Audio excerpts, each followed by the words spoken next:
दोस्तों, जय हिंद, जय भारत। मैं मदन लाल आज़ाद, संस्थापक संयोजक ठगी पीढ़ी जमाकर्ता परिवार तप जप। स्वागत है आप सबका आज के इस विशेष एपिसोड में। जैसा कि आप सबको पता है कि हमारे संगठन ठगी पीढ़ी जमाकर्ता परिवार तप जप ने देश के समस्त ठगी पीढ़ी जमाकर्ता परिवार निवेशकों को भुगतान की गारंटी का अधिकार कानून अनियमित जमा योजनाएं पाबंदी अधिनियम 2019 दिलाने के लिए एक लंबा संघर्ष किया है।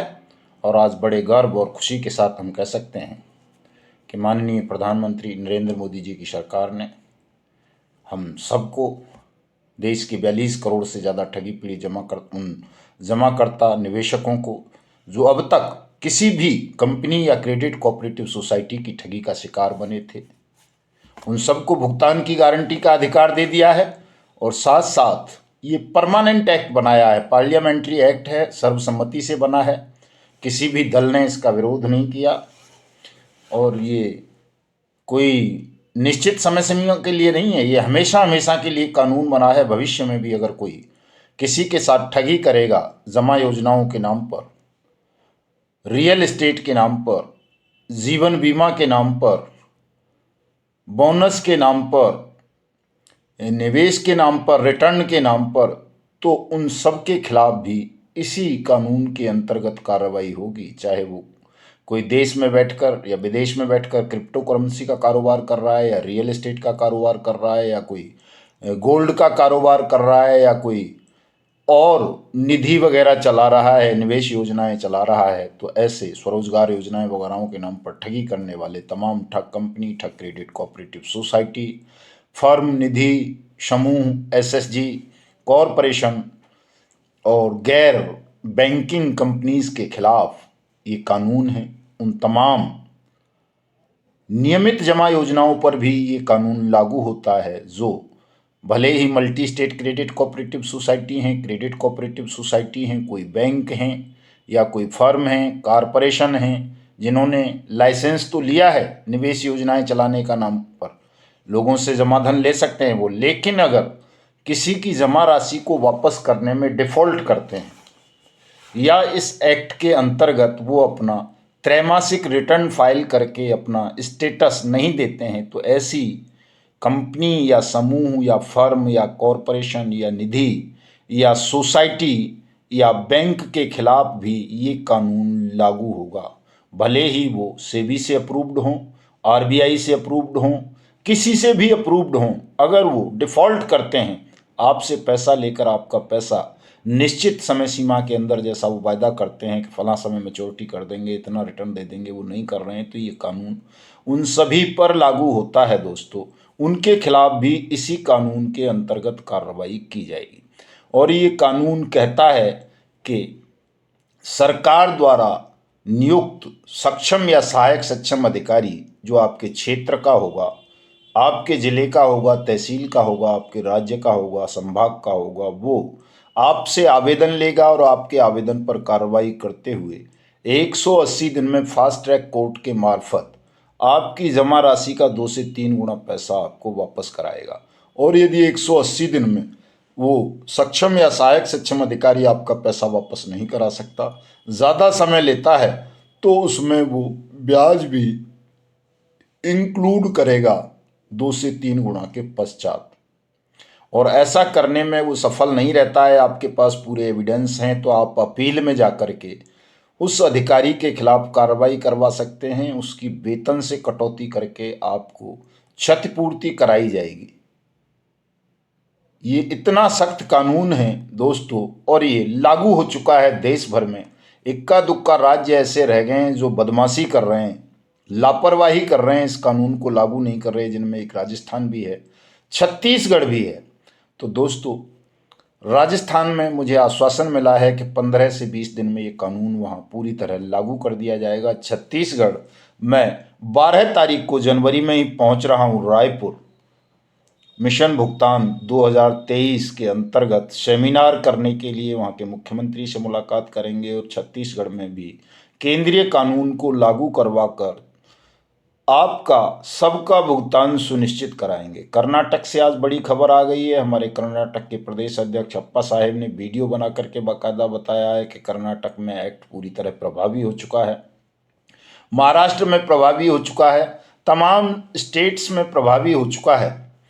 और हमने इस कानून पर निगरानी रखने के लिए कि कोई अधिकारी लापरवाही ना बरते, पूरे देश में संगठन को मजबूत करने का निर्णय लिया है। हर जिले में, हर तहसील में, हर ब्लॉक में, हर गांव में, हर राज्य में, हर नगर में, हर कॉलोनी तक हम अपने संगठन को ले जाएंगे, पूरा संगठन बनाएंगे और देश के प्रत्येक ठगी पीड़ित जमाकर्ता परिवार का भुगतान सुनिश्चित कराएंगे इस कानून के अंतर्गत। दोस्तों, 8 तारीख को गोरखपुर उत्तर प्रदेश में हमारा भुगतान सेमिनार होगा। 8 तारीख की 2 बजे के बाद कुशीनगर में हमारा भुगतान सेमिनार आयोजित होगा और 9 जनवरी को दोस्तों बाराबंकी में भुगतान सेमिनार आयोजित होगा। 12 जनवरी को रायपुर और 13 को छत्तीसगढ़ के ही एक और ज़िला है, वहाँ भी हम जाएंगे।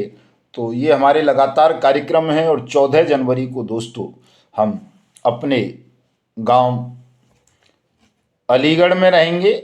मथनागढ़ी गांव है मेरा, सरल भाषा में, आम भाषा में बोल देते हैं, वैसे गढ़ी नगला शिवराम है लिखित की भाषा में। चूँकि मकर संक्रांति का दिन होता है 14 जनवरी का और मैं भगवान भुवन भास्कर सूर्य नारायण का उपासक हूँ, उनकी कृपा से ही ये सब हुआ है जो हम आपके लिए कर सके हैं। और 14 जनवरी को मकर संक्रांति के दिन नारायण, चूँकि वहाँ सूर्य मंदिर बना हुआ है मेरे गांव में, वहाँ पर उनका भंडारे का आयोजन होता है, तो मैं वहाँ पर रहूँगा। मैं आप सबको भी उसमें सादर आमंत्रित करता हूँ कि आप सब भी आएँ, भगवान सूर्य नारायण का प्रसाद ग्रहण करें और साथ साथ उनका आशीर्वाद भी लें कि आप सबको वो इतनी ताकत दें, चूँकि वही अक्षय भंडारी हैं। जो उनसे कुछ मांगेगा तो वो तो वनवासियों को भी अक्षय पात्र दे देते हैं। तो आप सब भी आकर के भगवान सूर्य नारायण का प्रसाद ग्रहण करें और उनसे अक्षय पात्र मांगें कि मैं भी साईं इतना दीजिए जामे कुटुंब समाए और मैं भी भूखा ना रहूं, साधु न भूखा जाए। निश्चित रूप से आप सच्चे हृदय से अक्षय भंडारी सूर्य नारायण से कुछ मांगेंगे तो भुगतान तो बहुत छोटी चीज़ है दोस्तों, वो तो आपके परिश्रम से प्राप्त धन है, वो तो मिलना ही है, वो तो इस कानून से ही तय हो गया है। और कुछ भी मांगेंगे वहाँ आकर आप तो निश्चित रूप से आपको सबको मिलेगा। तो स्वागत है आप सबका इन मेरे भुगतान सेमिनार्स में भी जो मैंने बताए। उसके बाद राजस्थान का विजिट रहेगा, मध्य प्रदेश का रहेगा। जहाँ जहाँ थोड़ी बहुत कमियां हैं उन सबको दूर कराएंगे, चूँकि कानून में खामियां रह जाती हैं, उन खामियों को दूर करवाया जा सकता है, लापरवाह सिस्टम को ठीक किया जा सकता है, लेकिन अहिंसक सत्याग्रह के माध्यम से, सच्चाई के माध्यम से। आपने देख लिया है कि सत्य में कितनी ताकत है। हमने बिना कहीं कोई खून खराबा किए, कोई लाठी नहीं चलने दी, कोई गोली नहीं चलने दी, कोई मुकदमा नहीं बनने दिया, किसी साथी को अपनी जीवन लीला समाप्त नहीं करने दी और देश को एक क्रांतिकारी ऐतिहासिक कानून दिलवा दिया, जिसके माध्यम से कोई भी व्यक्ति स्वयं भी अगर इस कानून का उपयोग करेगा तो अपनी जमा राशि को किसी भी कंपनी, किसी भी क्रेडिट कोऑपरेटिव सोसाइटी से वापस प्राप्त कर सकता है। ये जो लोग कुछ जेब कतरे किस्म के, ठग किस्म के लोग आज जन आंदोलन की बात कर रहे हैं, इसकी बात कर रहे हैं, उनके बहकावे में आने की ज़रूरत नहीं है दोस्तों। वो हमेशा इस अनियमित जमा योजनाएं, पाबंदी कानून, आपको भुगतान की गारंटी का जो अधिकार पार्लियामेंट ने दिया उसका विरोध करते रहे, क्योंकि ये इनके मन में चोर था। इन्होंने आपसे पैसा लिया लेकिन वो कंपनीज और क्रेडिट कोऑपरेटिव सोसाइटी में जमा नहीं किया और अब इनको लग रहा है कि यार बट्स एक्ट पूरे देश में अप्लाई हो गया, अब तो हम जेल गए जाएंगे। निश्चित रूप से जिन लोगों ने आपका पैसा लेकर खुद खा लिया वो नहीं बचेंगे, किसी भी मूल्य पर नहीं बचेंगे, उन्हें जेल जाना पड़ेगा, आज नहीं तो कल। तो ऐसे लोगों में एक हड़कंप बच गया है और तमाम इस तरह के जो संगठन चल रहे थे इन ठगों के, वो सब मिल करके अब एक फर्जी आंदोलन का बहाना करके आपको बांटना चाहते हैं, तोड़ना चाहते हैं, इस एक्ट को रुकवाना चाहते हैं। सरकार भी यही चाहती है दोस्तों कि कुछ ऐसे लोग इकट्ठे हो जाएं जो इस एक्ट की खिलाफत करें, तो इस एक्ट में कुछ संशोधन कर दिए जाएं, कुछ ऐसी चीज़ें कर दी जाएं ताकि लोगों का भुगतान ना करना पड़े। इसलिए आपको बहुत सावधान रहने की ज़रूरत है इस वक्त। हालांकि हमारे संगठन के तमाम साथी अलर्ट हैं, सावधान हैं। आप सब भी सावधान हो जाएं। इस कानून में हम कोई संशोधन नहीं होने देंगे। ये जो सहारा CRC रिफंड पोर्टल बना है, PACL सेबी का रिफंड पोर्टल बना है, जो समृद्धा जीवन पर, आदर्श पर, संजीवनी पर, नवजीवन पर, आपेश्वर पर, खेतेश्वर पर, धोकेश्वर पर लिक्विडेटर बैठाए हैं, उन सबको खत्म करवाना है। सबको वाट्स एक्ट के अंतर्गत लाकर सबका भुगतान उनके जिलों से करवाना है। सबकी प्रॉपर्टी सीज करवानी है जिन ठगों ने आपके साथ ठगी की है। सबकी पर्सनल प्रॉपर्टीज अटैच करवानी है। सब पर जुर्माना अधिरोपित करवाना है और किसी भी मूल्य पर आप सबका भुगतान करवाना है। दोस्तों, भुगतान की प्रक्रिया आरंभ हो चुकी है, भुगतान आरंभ हो चुका है, कानून पूरे देश में लागू हो चुका है। अब आपको घबराने की जरूरत नहीं है, केवल उन गद्दारों को रोकना है दोस्तों, जो आपका नाम लेकर कि हम भुगतान की लड़ाई लड़ रहे हैं, निवेशकों का भुगतान दिलाना चाहते हैं, एजेंट्स को सुरक्षा दिलाना चाहते हैं। ऐसे गद्दारों को, बेईमानों को, धूर्तों को, ठगों को आपने सबक सिखाना है, उनका बहिष्कार करना है। दोस्तों, ये जो कह रहे हैं कि साहब हम आंदोलन कर रहे हैं 9 दिन से 10 दिन से, कोई आंदोलन नहीं है, जेब कतरे हैं। ऐसे शराबी कबाबी जेब कतरे सैकड़ों पड़े रहते हैं रोजाना, सर्दी में, गर्मी में, बरसात में भी, रामलीला मैदान पे भी, जंतर मंतर पे भी और सारी जगह। तो इनकी भावुक बातों में आने की ज़रूरत नहीं है। इनका बहिष्कार करें, इनको किसी भी प्रकार का सहयोग ना करें। और अगर अब आप वास्तव में अपना भुगतान पाना चाहते हैं, वास्तव में पीड़ित हैं, किसी कंपनी या क्रेडिट कोऑपरेटिव सोसाइटी के निवेशक हैं, तो अपने अपने भुगतान का दावा वाट्स एक्ट 2019 के अंतर्गत अपने अपने नज़दीकी सक्षम या सहायक सक्षम अधिकारी को करें। और किसी को ना कर सके तो अपने जिला कलेक्टर को करें। और अगर आप आवेदन कर चुके हो, आपका भुगतान नहीं हुआ है, तो रिमाइंडर हमने बना के डाला हुआ है अपनी वेबसाइट .in पर। वहाँ से वो रिमाइंडर की कॉपी लेकर के उसको प्रधानमंत्री और अपने राज्य के मुख्यमंत्री को स्पीड पोस्ट या रजिस्टर्ड डाक से भेज दें। अपने आवेदन की कॉपी लगाकर जो आपने भुगतान का क्लेम फाइल किया था अपने कलेक्टर या डिविजनल कमिश्नर या तहसील में, तो निश्चित रूप से प्रधानमंत्री और मुख्यमंत्री साहिबान आपके आवेदन पर कार्रवाई करते हुए दोषी अधिकारियों को दंडित करेंगे। आपका भुगतान 180 दिन में विध क्षतिपूर्ति के सुनिश्चित करेंगे। तो आइए, स्वागत है आप सबका हमारे संगठन ठगी पीड़ित जमाकर्ता परिवार में। जय हिंद, जय भारत। ನಮಸ್ಕಾರ, ನಾನು ಅಪ್ಪಾಸಾಹೇಬ್ ಬುಗ್ಡೆ, ठगी पीड़ित जमाकर्ता परिवार ಸಂಘಟನೆಯ ರಾಜ್ಯಾಧ್ಯಕ್ಷ. ತಮ್ಮಲ್ಲಿ ಎಲ್ಲ ಏಜೆಂಟ್ರಿಗೆ ಮತ್ತು ಗ್ರಾಹಕರಿಗೆ ಒಂದು ಸಿಹಿ ಸುದ್ದಿ ಹೇಳೋದಿದೆ ಹಾಗೂ ಧನ್ಯವಾದಗಳು ಕಡೆ ಹೇಳೋದಿದೆ. ಎಲ್ಲರಿಗೂ ದಯವಿಟ್ಟು ಈ ವಿಡಿಯೋನ ಎಲ್ಲರೂ ಲಕ್ಷ್ಯ ಕೊಟ್ಟು ಕೇಳ್ರಿ. ಇವತ್ತಿನ ದಿವಸ ಏನು ಹೇಳೋದು ಅಂತಂದರೆ, ಇವತ್ತು ತಾರೀಕು 4/1/2024 ಹೊಸ ವರ್ಷ. ಎಲ್ಲರಿಗೂ ಹೊಸ ವರ್ಷ ಶುಭಾಶಯಗಳು ಮೊದಲಿಗೆ.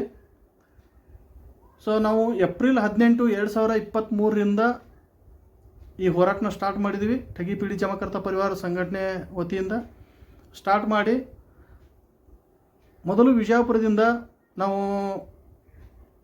ಒಂದು ಮನವಿ ಪತ್ರ ಸಲ್ಲಿಸೋದನ್ನ ಸ್ಟಾರ್ಟ್ ಮಾಡಿದ್ದೀವಿ. ಇಲ್ಲಿಂದ ಸ್ಟಾರ್ಟ್ ಆಗೋದು ಇಡೀ ರಾಜ್ಯದಲ್ಲಿ, ಕರ್ನಾಟಕದಾದ್ಯಂತ 32 ಜಿಲ್ಲೆಯಲ್ಲೂ ನಾವು ಮನವಿ ಪತ್ರ ಸಲ್ಲಿಸಿದ್ವಿ. ಮನವಿ ಪತ್ರ ಸಲ್ಲಿಸಿದ್ರು ಸರ್ಕಾರ ಅಷ್ಟೊಂದು ನಮಗೆ ಉತ್ತರ ಕೊಡಲಿಲ್ಲ.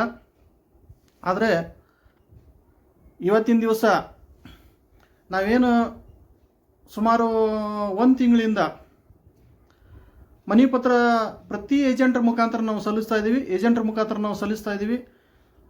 ಅದು ಇವತ್ತಿನ ದಿವಸ ಬೆಂಗಳೂರಲ್ಲಿ ಒಂದು ಕೌಂಟ್ ಸಿಗ್ತಾ ಇದೆ ನಮಗೆ, 1 ಲಕ್ಷದ ಮೇಲೆ ಹೋಗಿದೆ. 1 ಲಕ್ಷದ ಮೇಲೆ ನಮ್ಮ ಮನವಿ ಪತ್ರಗಳು ಹೋಗಿದ್ದಾವೆ.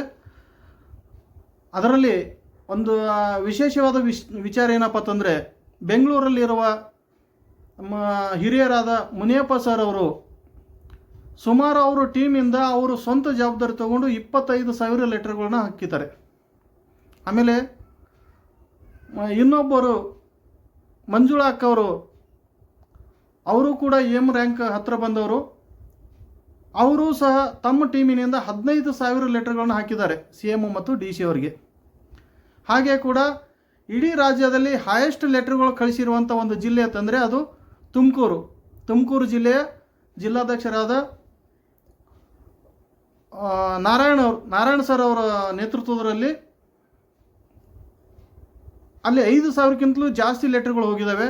ಇನ್ನು ಉಳಿದ ಜಿಲ್ಲೆಗಳಲ್ಲಿ 2,000, 1,000, 1,500, 1,700 ಈ ಥರ ಲೆಟರ್ಗಳು ಹೋಗಿದ್ದಾವೆ. ಸುಮಾರು ಕರ್ನಾಟಕದಾದ್ಯಂತ 1,00,000 ಮೇಲ್ಪಟ್ಟು ಲೆಟರ್ಗಳು ಹೋಗಿದ್ದಾವೆ ವಿಧಾನಸೌಧಕ್ಕೆ, ಮುಖ್ಯಮಂತ್ರಿಗಳಿಗೆ ಮತ್ತು ಡಿ ಸಿಗಳಿಗೆ. 1,000 ಲೆಟರ್ ಅಂತಂದರೆ ಒಂದು ಡಿ ಸಿ ಅವರಿಗೆ ಮತ್ತು ಮುಖ್ಯಮಂತ್ರಿಗಳಿಗೆ. ಈ ಥರ 2 ಲೆಟರ್ಗಳು ಒಬ್ಬೊಬ್ಬರು ಕಳಿಸಿದ್ರಿಂದ ಟೋಟಲಲ್ಲಿ ವಿಧಾನಸೌಧದಲ್ಲಿ ಹೋಗಿ ಕೂಡಿರುವಂಥ ಲೆಟರ್ಗಳು 2,00,000 ಆಗ್ತದೆ. ಸೊ ಇದೆಲ್ಲ ನೋಡಿಕೊಂಡು ನಿಮ್ಮೆಲ್ಲರ ಹೋರಾಟಕ್ಕೆ ಒಂದು ಕೊನೆ ಹಂತ ಬಂದಿದೆ. ಈಗ ತಾನೇ ಜಸ್ಟ್ ಇವತ್ತು 4ನೇ ತಾರೀಕು, ಇವತ್ತಿನ ದಿವಸ ಜಸ್ಟ್ ಈಗ ಮಾತಾಡಿದೆ.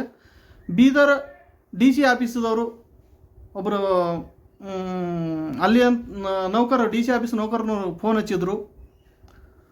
ಇದು ಯಾವ ಥರ ಏನು ಕಳಿಸ್ತಾ ಇದ್ದಾರೆ ಏನು ಅಂಥೇಳಿ ನಾನೆಲ್ಲ ಡೀಟೇಲ್ ಮಾತಾಡಿದಾಗ ಅವ್ರಿಗೆ ಬಂದಿರುವಂಥ ಸಂದೇಶ ನನಗೆ ಹೇಳಿದರು. ಖುಷಿ ಅನ್ನಿಸ್ತು. ಅವ್ರಿಗೆ ಬಂದಿರುವಂಥ ಸಂದೇಶ ಅಂತಂದರೆ, ನಾವೇನು ರಿಕ್ವೆಸ್ಟ್ ಮಾಡ್ತಾ ಇದ್ದೀವಿ ಇಲ್ಲಿವರೆಗೂ, ಬರ್ಡ್ಸ್ ಆ್ಯಕ್ಟ್ ಕಾನೂನಲ್ಲಿ, ಬರ್ಡ್ಸ್ ಆ್ಯಕ್ಟ್ 2019 ಕಾನೂನಲ್ಲಿ ನೀವು ನಮಗೆ ಒಂದು ಕೌಂಟ್ರ್ ಮಾಡಿಕೊಡಿ, ಕೌಂಟ್ರ್ ತೆರೆದು ಕೊಡಿ, ಆ ಕೌಂಟ್ರ್ ಮುಖಾಂತರ ನಾವು ದಾಖಲೆಗಳನ್ನು ಸಲ್ಲಿಸ್ತೀವಿ ಅಂತೇಳಿ ನಾವು ಅವ್ರಿಗೆ ರಿಕ್ವೆಸ್ಟ್ ಮಾಡ್ತಿದ್ದೀವಿ. ಆ ಪತ್ರದಲ್ಲಿ ತಾವೆಲ್ಲರೂ ಓದಿರ್ತೀರ. ಅದೇ ಪತ್ರದ ರಿಕ್ವೆಸ್ಟ್ ಮುಖಾಂತರ ಬೀದರ್ ಡಿ ಸಿ ಆಫೀಸಲ್ಲಿ ಒಂದು ಆದೇಶ ಬಂದಿದೆ ಅಂತೆ. ಜಸ್ಟ್ ಮಾತಲ್ಲಿ ಸಿಕ್ಕಿದೆ, ಯಾವುದೂ ಲಿಖಿತವಾಗಿ ಸಿಕ್ಕಿಲ್ಲ. ಬಟ್ ಬಂದಿರೋದಂತೂ ನಿಜ. ನಮಗೆ ಶುರುವಾತಾಗಿದೆ. ಮತ್ತು ವಿಧಾನಸೌಧದಲ್ಲಿ ಕೂಡ ನನಗೆ ಒಂದು ವಾರದಲ್ಲಿ ಒಂದು ಸೂಚನೆ ಸಿಗುವಂಥ ವಿಷಯವನ್ನು ತಿಳಿದು ಬಂದಿದೆ. ನಮ್ಮವ್ರು ಹೋಗಿದ್ದಾರೆ, ಒಂದು ಸೂಚನೆ ಸಿಕ್ಕಿದೆ. ಒಂದು ವಾರದಲ್ಲಿ ಒಂದು ಗುಡ್ ನ್ಯೂಸ್ ಸಿಗುವಂಥದ್ದಿದೆ. ಎಲ್ಲ ಜಿಲ್ಲೆಯಲ್ಲಿ ಜಿಲ್ಲಾಧಿಕಾರಿ ಆಫೀಸಲ್ಲಿ ಕೌಂಟರ್ಗಳು ಓಪನ್ ಆಗುತ್ತೆ. ಎಲ್ಲ ದಾಖಲೆಗಳನ್ನು ತಗೋತಾರೆ. ಇದು 100ಕ್ಕೆ 100ರಷ್ಟು ಸತ್ಯ.